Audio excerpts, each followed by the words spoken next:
दशरथ जी ने 84 कोस अवध में न्योता भिजवा दिया। नारद जी सोच रहे हैं दशरथ जी की बपौती हैं क्या राम जी जो 84 कोस में भिजवाएंगे। नारद जी ने घूम घूम के त्रिलोक में न्योता दे दिया। राम जी की बारात जाएगी, देवता यक्ष किन्नर गंधर्व सिद्ध चारण सब राम जी की बारात में चलो। सब देवता गंधर्व यक्ष किन्नर सब इकट्ठे हो गए, सब सगुन इकट्ठे हो गए। शंकर जी के विवाह में तो असगुन इकट्ठे हुए थे और राम जी के विवाह में जितने सगुन थे सब इकट्ठे हो गए।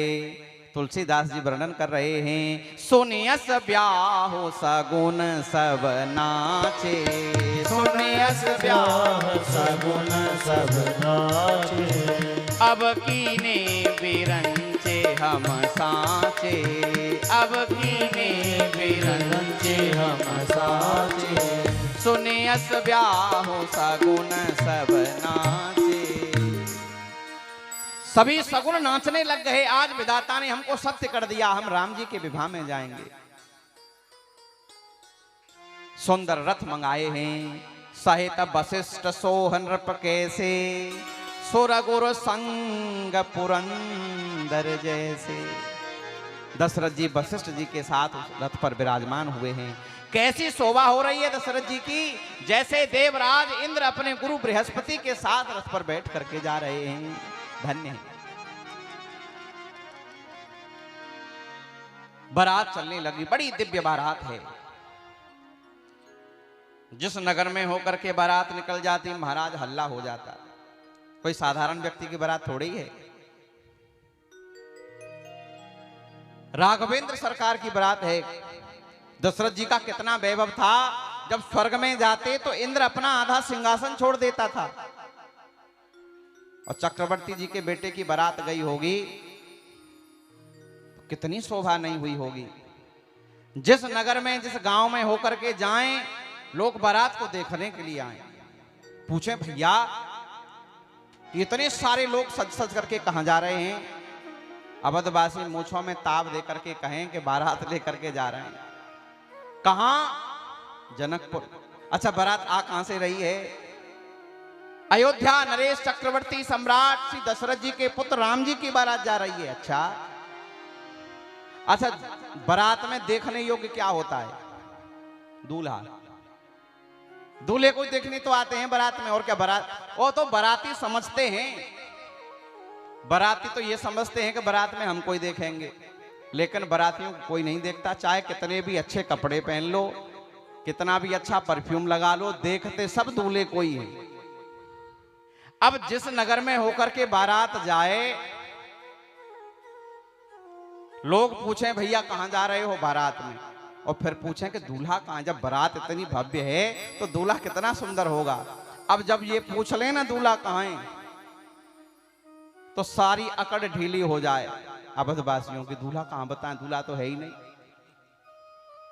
ये इतिहास की पहली बारात ऐसी है जो बिना दूल्हे के जा रही है। दूल्हा नहीं है इसमें साथ में, दूल्हा पहले से ही वहां जा करके बैठा है। अयोध्या वासी जो आगे आगे जा रहे थे ना, वो अपनी आफत छुड़ाने के लिए बोले पीछे आ रहा होगा दूल्हा, हमारे साथ नहीं है, पीछे पूछना। और जब लोग पीछे जाएं, पूछें दूल्हा कहां है, तो बोले अरे आगे नहीं था। बोले आगे नहीं था, वो समझ गए। अब कहां बताएं? बोले अरे इतनी लंबी चौड़ी बारात है, बीच में निकल गया। चलो एक गांव में तो बच गई इज्जत, आगे वाला गांव दिखा। अयोध्या वासी गए दशरथ जी के पास, कहा महाराज बड़ी समस्या है, पीछे वाले गांव में जैसे तैसे आने दिया है। पूछ रहे थे दूल्हा कहां है। दशरथ जी बोले बात तो सही है, बारात में तो दूल्हा ही देखने योग्य होता है। दशरथ जी कह रहे हैं अब क्या बताएं, दूल्हा तो है नहीं। और हर गांव के कहते हैं भाई ऐसी अजब बारात है जिसमें दूल्हा ही साथ नहीं है, कैसी बारात है? श्री राम जी की अजब बारात अवध से मिथिला चली। श्री राम जी की अजब बारात अवध से मिथिला चली। श्री राम जी की अजब बारात अवध से मिथिला मिथिला चले। श्री राम जी की अजब बारात अवध से मिथिला चले। जय हो।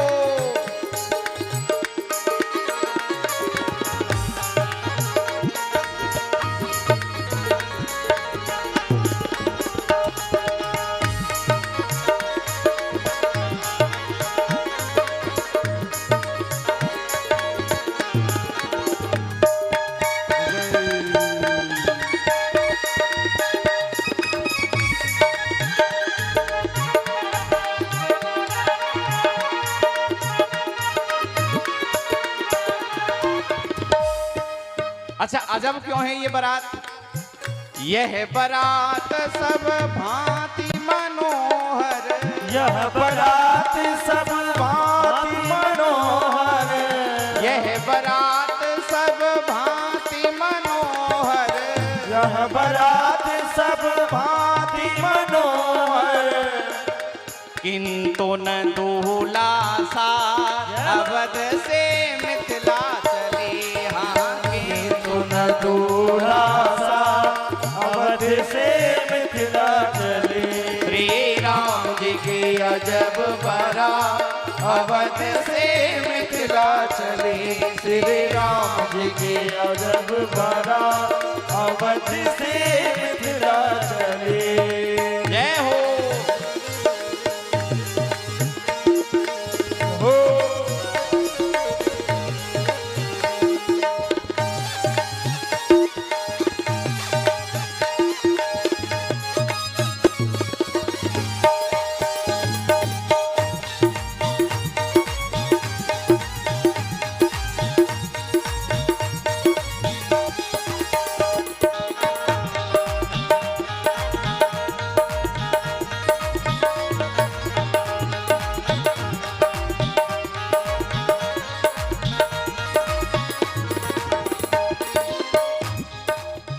हाथी घोड़ा रथ और पालकी, हाथी घोड़ा रथ और पालकी, हाथी घोड़ा रथ और पालकी, हाथी घोड़ा रथ और पालकी।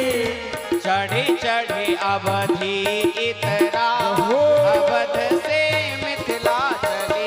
चढ़े चढ़े अवधि मिथिला अवध मिथिला चले। श्री राम जी की अजब बारात अवध से मिथिला चले। श्री राम जी की अजब बारात अवध से मिथिला चले।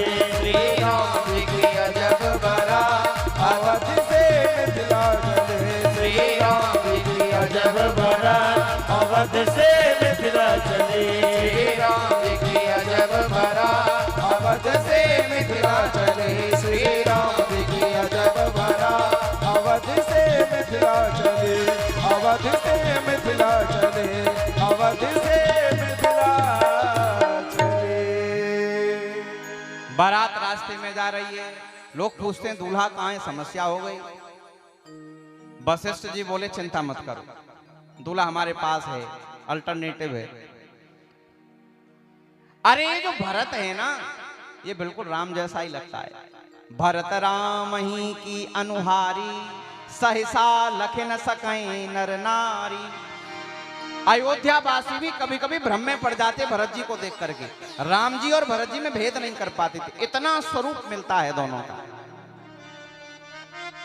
जैसे राम जी का श्रीअंग है, ऐसा ही भरत जी का है, बिल्कुल एक जैसे लगते हैं। दशरथ जी से कहा वशिष्ठ जी ने कि जब कोई पूछे ना दूल्हा कहाँ है तो भरत जी को दिखा देना, और ये है दूल्हा, समस्या समाप्त। दशरथ जी बोले तो 2 नंबर बात हो जाएगी। बेचारे भरत को यहां से दूल्हा बना के ले जाएंगे और वहां से बिना दुल्हन के आएगा तो ये उदास नहीं हो जाएगा। वशिष्ठ जी बोले चिंता मत करो महाराज, मैंने अपनी दिव्य दृष्टि से देख लिया है। जैसे तुम्हारे पास 4 लाला है ना, ऐसे ही जनकपुर में 4 लाली हैं। 2 तो जनक जी की और 2 उनके छोटे भाई कुशध्वज की कन्या हैं। तुम्हारे पास 4 लाला, वहां 4 लाली। दशरथ जी बोले ब्याह एक का करने जा रहे हैं, 4 की बात कहां से आ गई? लग्न में राम जी का विवाह लिखा है, राम जी की बारात लेकर के आओ। और 4 नहीं, उनके यहाँ 6 हों, हम क्षत्रिय, हम तो मांगेंगे नहीं। क्षत्रिय कोई मांगता थोड़े ही है। वशिष्ठ जी कह रहे हैं कन्या 4 विदेह घर, दशरथ घर बर 4, चतुर बिरंच मनु रचो, सब कछु सोच विचार। मानो विधाता ने पहले से ही सब कुछ सोच रखा है। वहां 4 कन्या हैं और तुम्हारे यहाँ 4 लाला हैं। दशरथ जी बोले तो हम तो मांगेंगे नहीं गुरुजी। अरे हम रघुवंशी क्षत्रिय हैं, मांगने का काम क्षत्रियों का थोड़े ही है। वशिष्ठ जी बोले तुम क्षत्रिय हो तो छत्र लगा करके बैठे रहे ना, तुमसे कह कौन रहा है मांगने की? मांगने का काम ब्राह्मणों का होता है। 2 हम मांग लेंगे, 2 वहां विश्वामित्र जी बैठे हैं वो मांग लेंगे, तुम मत मांगना। दशरथ जी बोले अब गुरुदेव जो आप करें वो ठीक है। अब कोई पूछे ना दूल्हा कहाँ है, तो महाराज अब तो छाती चौड़ी करके अयोध्यावासी का 1 नहीं 2 दूल्हा हैं। शत्रुघ्न जी भी थे पास में, बोले ये भी दूल्हा ही है। धीरे धीरे बारात मिथिला की ओर बढ़ने लगी। जब जनक नंदिनी ने जाना कि मेरी बारात आ रही है, जानी सिय बारात पुर आई, कछु निज महिमा प्रगट जनाई, हृदय सुमिर सब सिद्धि बुलाई, भूप पहुनई करन पठाई।